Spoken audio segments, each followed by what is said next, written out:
The general feature category starts with a photo that the judges say speaks for itself. It's not easy to get a cityscape that's clear and well exposed, but Lenny Mahler's photo did just that. Plus, it captured a strike of lightning over Salt Lake City all at the same time. A feature story written about a familiar wooden face earns Jessica Montgomery honors. Judges called her story well-researched and very interesting for readers. An only child growing up on Antelope Island is the focus of a story written by Aaron Alberti. The writer took a story that, on its face, was nothing spectacular and turned it into the exploration of a young girl's world.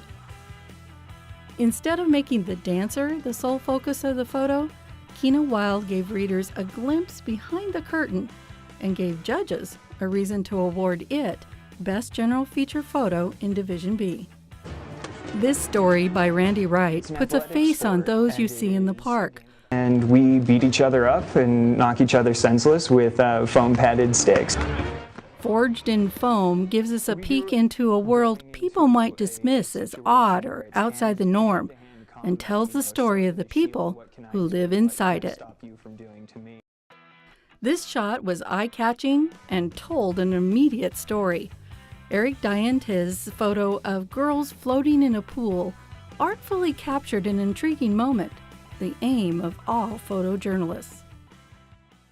The emotional divisions over this legendary animal goes back hundreds of years. Strong interviews and excellent use of natural sound grabbed the judges' attention in the radio category. Kim Shushk writes about the struggle over controlling wolves in Utah. It's a well-written and balanced treatment of a highly emotional topic. Thank you. A dying girl's wish to run one last race tugs at the heartstrings. She said, "Dad, I want to run." And Tiffany, that might be kind of hard. You have a second wish. And she said, "Dad, I just want to run." Thanks to Make-A-Wish, Scott and Tiffany will run one last time. Wow, this is Good photography, editing, and use of natural sound. Kathy Aiken did an excellent job of capturing the emotion of the day. All right! Tiffany, you did it! In the Daily Herald, Doug Fox tells the story of another family saying goodbye. The judges called this story about an 18-year-old who suffered from an incurable seizure disorder moving and well-written. It's a story that stays with you long after you've read it.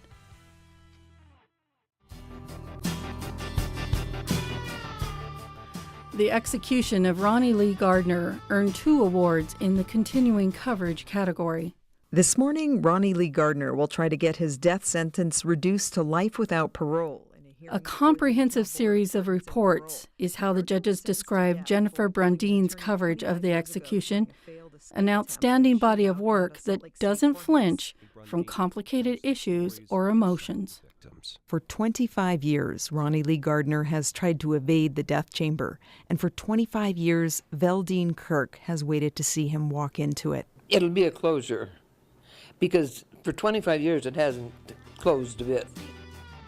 The Salt Lake Tribune took a comprehensive look at the execution, from the method to the reaction of families to protest to the execution itself. The judges called it a complete package of a story that began 25 years ago.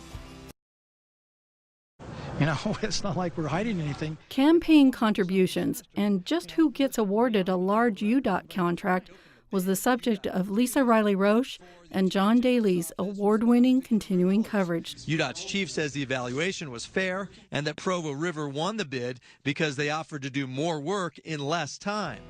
We kind of predicted that this might occur.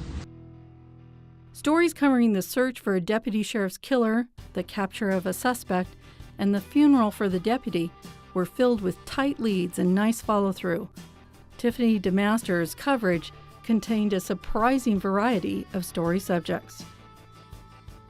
Sarah Miley's stories on plans to construct a high-voltage transmission line through Tooele County were easy to follow despite the complexity of the subject.